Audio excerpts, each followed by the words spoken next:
for you na, considering you've gone from how many shows na from ABS. This is far yet one of the top rating na. Wow. Happy talaga ngayon. Super contented na. Contented na.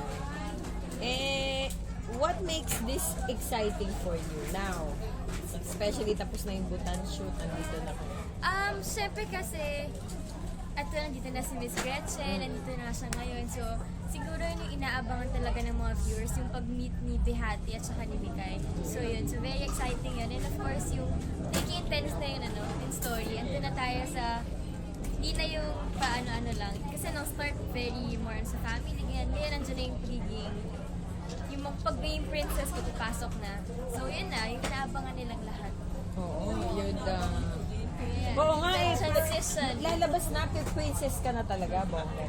Yun. Malapit na po. Makikita, may bago bang production design sa costume mo?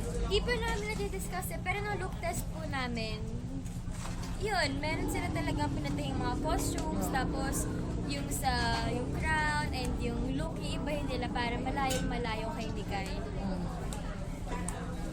Guys? Yung mga costumes mo dati, does it take hours to prepare yon?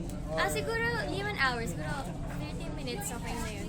Kasi parang gaganan mo lang yung damit and yung skirt, parang tatali lang. Mabilis lang naman siya. Yung yung part ng nakakapagod kasi mainit. Dahil good luck sa amin, pawis talaga.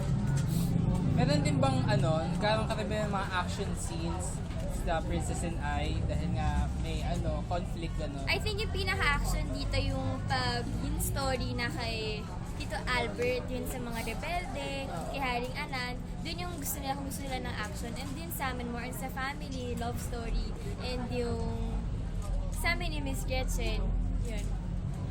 So, how was it working with Gretchen pa rin? Of course, nakaka-starstruck talaga. Kanina sa scene na natin, wow, super pretty na talaga. Tapos nag-iisa talaga si Miss Gretchen kasi the way she acts, lahat, parang siya lang yung nakakagawa. Very natural sa kanya. And then, nung una talaga, kinakabahan talaga ako, super. Pero ngayon, okay naman kasi medyo nasasanay na din, nag-a-adjust na din. Sa palagay mo, how is it different from other stories na yung princess? Siguro kasi ito rin yung first princess na parang Cinderella type. Princess Diaries parang Princess Diaries na Cinderella na very Disney yun sa amin. And siguro first time lang na ganito sa prime time pa kami nilagay. So feeling ko po nagiging na-inspire talaga yung mga bata, naniniwala sila sa mga princess. So very light yung story pero andun pa yun yung core namin. So masaya gumawa ng ganun. Pero hindi rin siya ganun kadali na akala ko nung una. May din pa rin yung hirap din. You know what's the best thing about playing your character? Best thing? Kasi Mikay is very fun and bubbly girl na masarap i-portray kasi dapat energetic ka, hyper ka sa lahat ng bagay. Kahit umaga na dapat mataas pa yung energy ni Mikay. So, nakakatuwa gawin si Mikay. And siguro kasi story kasi na very attached si Mikay, especially sa daddy niya na si Dinoy. Nakaka-relate ako sa family, na very close ako sa family ko. Nag-enjoy talaga gawin kasi first time ko rin na hindi ako inaape, hindi ako sinasabutan. Masaya kasi very light lang. Masarap lang panoorin. What's the difference between playing Mara and Clara? You, Mikay. Ganda Big niya. difference eh. Kasi physically pa lang binago na nila from Mara. Yung may bangs, nilagay kami ng bangs. Tapos yung the way na kumilos si Mikay, nag-workshop pa kami para ma-master yun. Yung medyo laking sampalok na very ganyan. Tapos siguro yung character mismo ni Mikay, ibang-iba naman talaga kay Mara kasi yung story, when it comes to family, iba yun sa Mara Clara. Tapos yung pagiging princess, di naman princess si Mikay, ay si Mara. So maraming difference. In terms of feedback from your fans, kasi nga, di ba may mga love triangle and parang love polygon pa nga. Kaya sa Love totoong polygon, oo nga. So, paano mo, what are the different feedbacks na nakukuha mo from each of your love team? Nakatuwa kasi, makita mo pag sa Twitter, mention sa mga ito, may Kathleen, yung mga Kathleen, tapos yung mga Kathleen. Nakatawa kasi may kanya-kanyang group, pero meron din naman yung nag-unite na sila para sa aming apat. Of course, di mo maiwasan minsan yung mas gusto sana more on ganyan scene, more on mga Kathleen or more on Kathleen, ganyan. Pero makita mo sila na hindi naman sila nag-aaway-aaway talaga kasi may kanya-kanyang moment naman yung tatlo. Wari, yung week 1 for Kiko, yung week 2 for Ken, week 3 kay CJ. So para maging fair sa lahat. So ginagawa ko naman talaga, ginagawa ko rin fair sa tatlong boys para walang magsiselos na fans. Ganun. Were you off-screen with your cast members, especially yung mga how are you? Okay, parang kaming barkada kaming tatlo, especially yung mga boys sila yung parati ko kasama. Masaya naman kasi pag boys yung kasama mo, iba yung mga trip nila kasi sa mga girls. So, mabait naman sila. In fairness naman sa tatlo, pagkasama mo, alagaan ka naman nila. Paano kayo nagbabanding off camera? Off-cam, kumakain.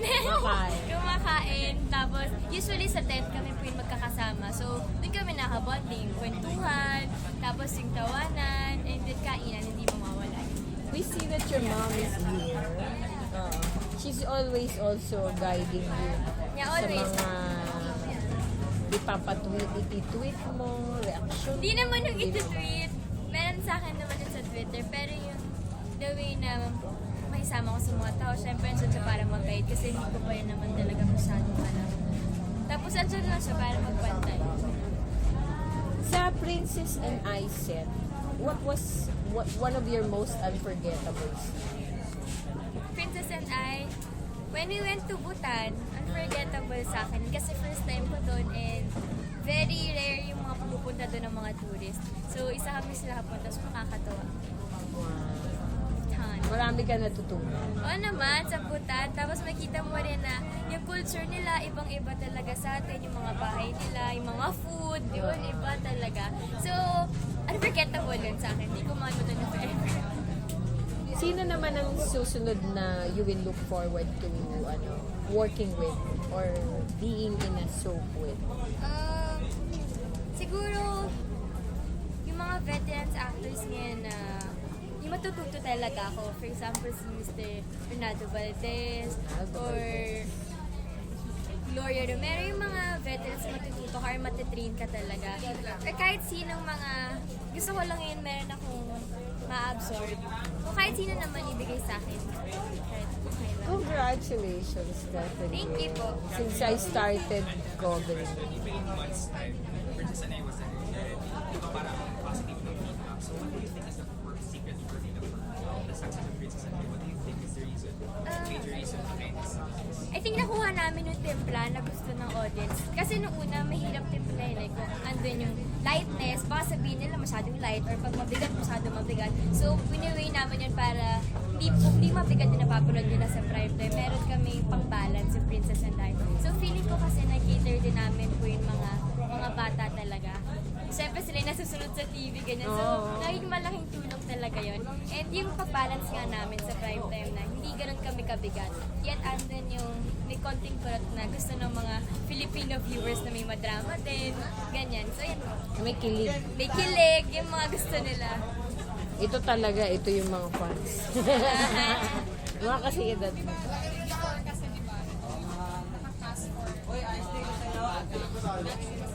Na, Marian. Dumating na yung time ko na Happy.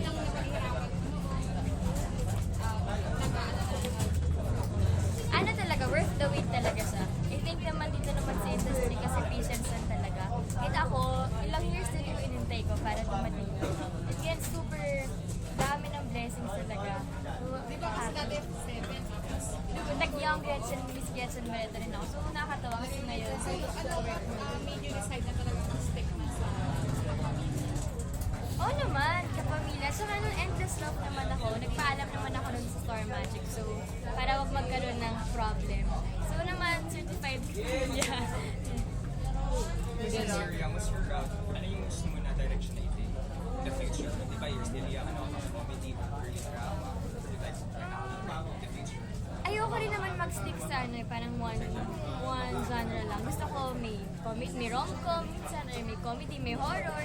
So, parang hindi naman sila sabihin lang or puro ganyan lang, puro pa-cute ka lang. So dapat bawat show sana, iba-iba rin yung clothes para iba-iba yung atake na magbibigay mo sa audience. So, for me, bago, meron pang upcoming projects.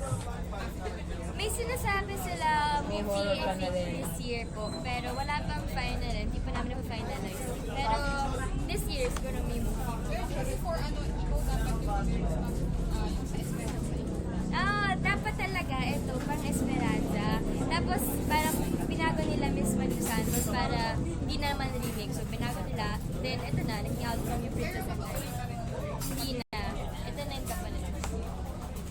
Di ba you have an album? Ano yung take mo on singing? Ha? Really like singing? Anong kanta? Yung wala naman hanggang ngayon. Nagulat nga ako eh. Dati parang, yes, album, photo album, ganyan lang ako. Tapos ngayon, taray, may sariling album na talaga. So happy! Kasi dream come true eh. Nakakatuwa kasi yung mga tao, na-appreciate nila boses ko. Nakakala ko hindi nila ma-appreciate. So yun. May dream role ka pa ba? Dream role, eto ngayon, ito na po yung dream ko talaga na Princess. light lang na story. Ito rin. Princess. You also get to wear different clothes and Different clothes. costumes. A dream of any girl. And Yeah. you're living it now. Yeah, thank you. Oh my God. Congratulations. Thank you po. As a mas or ano yung reaction mo on success? For young, Actually, pag ako matitingin ko, parang hindi pa rin ako makapaniwala. Kilala na pala ako kahit saan pumunta. Hindi ka tulad dati, punta ka ng mall, hindi ka naman nila kilala. Tapos ngayon nakatuwa. Oh, ikaw si Bata. Tapos kilala ka nila as young more yan, yung mga ganyan. Pero nakatuwa kasi dito, kilala na nila ako yung iba as Catherine. Nakakatuwa na nakilala na nila ako as ako talaga, hindi yung sa role ko. Pero tinutukso ka pa nun kay Daniel. No, di naman nawawala eh. Kahit sa kanila tatlo. Sabi nila haba ng hair. Sabihin ko sa TV lang.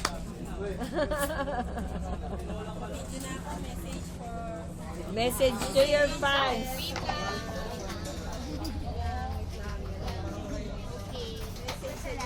Ready, get set. Okay po. Ready guys? So nakatingin. Hi guys. Hello guys, this is Catherine and gusto ko lang po talaga magpasalamat sa mga sumuporta sa Princess and I gabi-gabi sa prime time. And of course, sana tuloy-tuloy niyo po supportahan para ma-maintain yung magandang ratings na binibigay nyo sa amin. So maraming salamat. From the whole team, nila Derek and sa cast, maraming salamat kasi super overwhelmed kami ngayon sa result ng Princess and I. Thank you!